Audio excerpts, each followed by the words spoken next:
Welcome to Luxuriously Poor, where if saving food is a mistake, it's a mistake we can eat.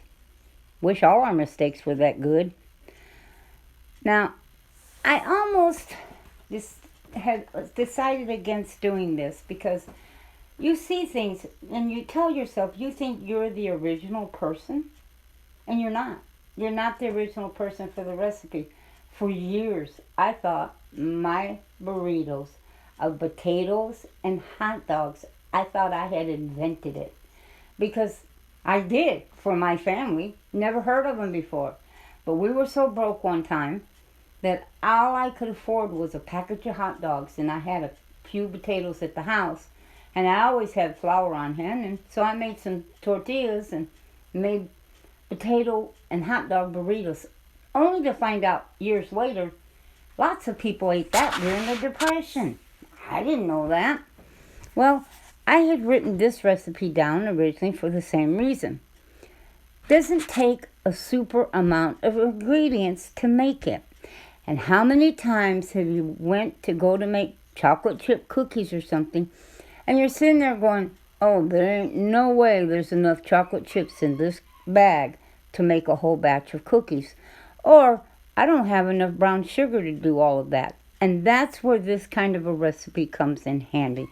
Now, I'm going to give you the recipe, so pause it, grab a piece of paper, and I'm going to tell you what you need to mix together and what ingredients you need. You're going to need 1/4 a teaspoon of baking soda, a half a cup plus 2 tablespoons of flour. I would put 1 tablespoon, mix it, then put another, and see. 4 tablespoons of melted butter. You use a small bowl for this so you could nuke your butter in the same bowl you're going to mix. That way you're not dirtying a bunch of bowls. 4 tablespoons of granulated sugar, 2 tablespoons of brown sugar, 1 egg yolk, and 1/3 of a cup of chocolate chips. Now in the bowl, I mixed first melted butter, the sugar, the white sugar, the brown sugar, the egg yolk. You don't want to add the white, just the yolk. And then I added the 1/3 cup of chocolate chips. I mixed all that really, really good together.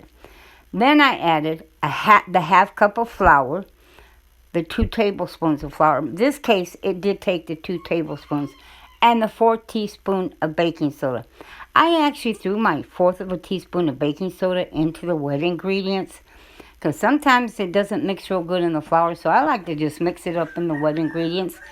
And I baked these in the oven at 450. I have an electric oven, small. Well, big enough to cook a rotisserie chicken in, and even big enough to make a large pizza.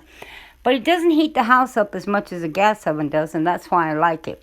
And there you go. You have something that's sweet, not very many ingredients are needed, and it's enough to do you for a couple of days, unless you have a lot of grandkids over. But I don't. And this will do me for a few days. And I would do this again. I would. It's simple, easy, delicious is all I can say. And it doesn't take a whole lot of ingredients. Well, I hope you enjoyed. This is a good recipe for hard times. And God bless you guys. And may you have a very blessed day.